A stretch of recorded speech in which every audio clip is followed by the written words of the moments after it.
ایک سوال یہ تحریر فرمایا ہے کہ ایک صحابی رضی اللہ عنہ کی وصیت کی کہ میرے دفن کے بعد میری قبر پر اتنی دیر تک قرآن پڑھتے رہنا کہ جتنی دیر میں اونٹ ذبح کر کے بانٹ دیا جائے۔ کیا اس کی حیثیت حدیث کیسی ہے اور ہم اس پر عمل کرنے بنتا ہے؟ یعنی ہم کیا اس پہ عمل کریں یا یہ صرف ایک واقعی ہے؟ اس میں پہلی بات تو یہ ہے کہ یہ حدیث آپ کو معلوم ہے کہ عبداللہ ابن عمر رضی اللہ عنہ کی روایت ہے۔ عبداللہ ابن عمر رضی اللہ عنہ نے یہ وصیت کی تھی۔ عبداللہ ابن عمر بن العاص رضی اللہ عنہ کی بھی یہی تھی۔ اور جن احادیث پر اکابر صحابہ رضی اللہ عنہ وصیت کریں یا خود کریں وہ دین ہے۔ ہمارے یہاں حنفی فقہ اس میں اور اہل تشیع اور اہل حدیث ان دونوں میں یہ فرق ہے کہ ہمارے نزدیک صحابہ کرام رضی اللہ عنہم کا عمل حجت ہے، دلیل ہے شریعت۔ یہ نہیں ہو سکتا کہ عبداللہ ابن عمر رضی اللہ عنہ اور عبداللہ بن عمر بن العاص رضی اللہ عنہ وغیرہ ایسے ہی لوگوں کو کہتے رہیں اور اس کی بیک پہ رسول اللہ صلی اللہ علیہ وسلم کی صحیح کوئی چیز نہ ہو۔ خاص طور پہ اصول فقہ کی کتاب ہے ایک مسلم الثبوت، اس کی شرح علامہ عبدالعلی مدراسی رحمۃ اللہ علیہ نے کی ہے فواتح الرحموت، اس کو آپ پڑھیے۔ انہوں نے بڑے صاف لفظوں میں لکھا ہے کہ حضور اقدس صلی اللہ علیہ وسلم کے بعد صحابہ کرام رضی اللہ عنہم، ان کے اعمال، ان کے اقوال، ان کے فتاویٰ یہ سب دلیل ہے۔ اور ان میں بھی پھر جو ابو بکر رضی اللہ عنہ نے فرمایا، سیدنا عمر ہیں، انس ابن مالک ہیں، یہ بڑے بڑے اکابر صحابہ کرام رضی اللہ عنہ میں عبادلہ اربع چار عبداللہ ابن مسعود، عبداللہ ابن عمر، عبداللہ بن عمر بن العاص اور عبداللہ ابن زبیر، یہ چاروں عبداللہ جو ہیں رضی اللہ عنہم، ان کی باتیں دلیل ہیں، سند ہیں، اس لیے کہ انہوں نے ساری زندگی نبی کریم صلی اللہ علیہ وسلم کے ساتھ گزاری ہے۔ عبداللہ ابن زبیر رضی اللہ عنہ کو کم موقع ملا، اس لیے بات کا خیال ہے کہ ان کی جگہ عبداللہ ابن عباس رضی اللہ عنہ چار میں آتے ہیں۔ بہرحال کوئی بھی چاروں یہ عبداللہ ہوں، اور ابن مسعود رضی اللہ عنہ تو کہنے ہی کیا، عبداللہ ابن مسعود رضی اللہ عنہ کا اور رسول اللہ صلی اللہ علیہ وسلم کا ایسا گہرا تعلق تھا کہ نبی کریم صلی اللہ علیہ وسلم نے فرمایا، عبداللہ آپ جب بھی میرے گھر تشریف لائیں تو عبداللہ بس ذرا دیکھ لیا کرو، اگر میں کسی خاص کام میں مصروف نہیں ہوں تو اجازت لینے کی بھی ضرورت نہیں ہے، سیدھے اندر آ جایا کرو۔ جسے آپ کہتے ہیں نا کہ فلاں آدمی کو ڈائریکٹ بیڈ روم تک جانے کی اجازت تھی، رسائی تھی، یہ صحابہ کرام رضی اللہ عنہم وہ ہیں۔ حتیٰ کہ ایک صحابی رضی اللہ عنہ کہتے ہیں کہ ابن مسعود رضی اللہ عنہ تو حضور صلی اللہ علیہ وسلم گھر میں ایسے جاتے آتے تھے کہ میں دیکھتا تھا، میرا اسلام کا ابتدائی دور تھا تو میں سمجھتا تھا یہ اسی گھر کے ایک فرد۔ اب یہ لوگ دین کو نہیں سمجھائیں گے تو اور کون سمجھائے گا؟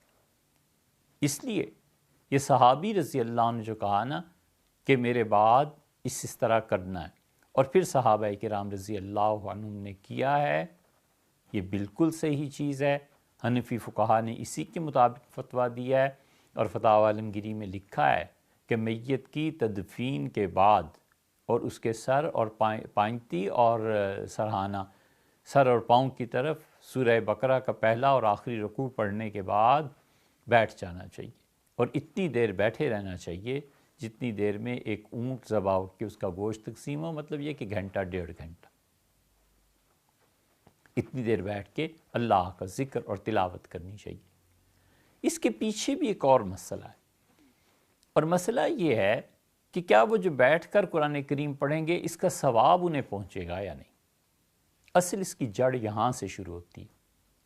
حنبلی اور حنفی یہ دونوں فقہا اس بات کے قائل ہیں۔ نتیجہ اس کے یہ نکلا کہ امام احمد بن حنبل رحمۃ اللہ جب انتقال ہوا ہے تو کئی ہفتے تک لوگ آ کے بیٹھتے رہے ان کی قبر پہ۔ حافظ ابن حجر اسقلانی رحمۃ اللہ کے انتقال ہوا ہے تو بھی لوگوں نے یہی کیا۔ ہر کوئی اپنی اپنی فقہ پہ عمل کرنے کے لیے آزاد تھا۔ ایک جماعت اٹھتی تھی، دوسری بیٹھتی تھی، دوسرے اٹھتے تھے، تیسرے بیٹھتے تھے، ٹھٹ کے ٹھٹ ان لوگوں کی قبروں پہ لگے ہوئے تھے، اور لوگ دن رات آتے تھے، تلاوت کرتے تھے، اس لیے کہ علماء کی عزت، احترام، اور اتنی بڑی شخصیات جنہوں نے کچھ کام کر کے دکھایا کہ وہ عزت اور احترام کے مستحق ہیں، امت نے بڑا اچھا رسپانس انہیں دیا رحمہ اللہ۔ اور امام مالک اور امام شافعی رحمہ اللہ وہ اس بات کے قائل ہیں کہ میت کو تلاوت کا ثواب نہیں پہنچتا، تو حنبلی اور حنفی دونوں اس بات کے قائل ہیں کہ پہنچتا ہے۔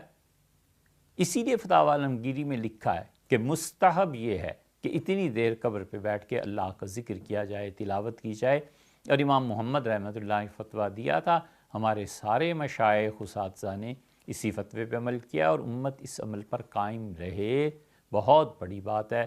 اب تو یہ چیز رہی نہیں، لوگ جنازہ پڑھتے ہیں اور بہت سے اسی وقت چھٹ جاتے ہیں، کچھ تدفین کے موقع پہ، اور تدفین کے بعد تو کوئی نہیں ہے ایسا جو بیٹھے اور کچھ پڑھے۔ جتنا میت کے ساتھ قرب کا تعلق ہے نا، اتنا ہی اس کے پاس بیٹھنا چاہیے۔ جس کی دوستی اتنے عرصے سے نباہ کیا ہے نا، اتنے ہی زیادہ اس کے پاس بیٹھنا بھی چاہیے، وقت گزارنا چاہیے، اللہ کی کتاب پڑھنی چاہیے، ذکر کرنا چاہیے، ماں ہے، باپ ہے، بھائی ہے، بہن ہے، دوست ہے، ان سب کے لیے ان کی وفات کے بعد ان کی قبر پہ بیٹھ کے اتنا وقت کم سے کم گزارنا چاہیے۔ اسی لیے عبداللہ رضی اللہ عنہ نے اپنی وصیت میں فرمایا کہ میرے بچوں بیٹھنا اور خدا کو یاد کرنا، تاکہ میرا دل اسے ذرا اطمینان رہے کہ کوئی بیٹھا ہوا ہے، اور دیکھنا پھر میں اپنے پروردگار کے بھیجے ہوئے فرشتوں کو کیا جواب دیتا ہوں۔ گویا انہوں نے اپنی ایک تمنا کا اظہار فرمایا، تو اس لیے یہ عمل ہمارے نزدیک مستحب ہے، اور حنبلی فقہا بھی اس پہ عمل کرتے۔ آپ کو اگر اس کی تفصیل دیکھنی ہو تو ابن قیم رحمۃ اللہ علیہ نے کتاب الروح لکھی ہے۔ ابن قیم رحمۃ اللہ نے بھرپور دلائل اس بات پر دیے ہیں کہ ایصال ثواب کے لیے قبر پہ بیٹھ کے وفات اور تدفین کے فوراً بعد جو قبر پہ بیٹھنا ہے یہ کرنا چاہیے۔ اس پہ رد بھی پھر لکھا ہے، وہ رد لکھا ہے، یہ حنبلی تھے نا ابن قیم رحمۃ اللہ علیہ، تو انہوں نے تو اسے کہا ہے، اور ان کے استاد شیخ الاسلام ابن تیمیہ رحمۃ اللہ علیہ، انہوں نے حنبلی ہونے کے باوجود اس بات کو کچھ زیادہ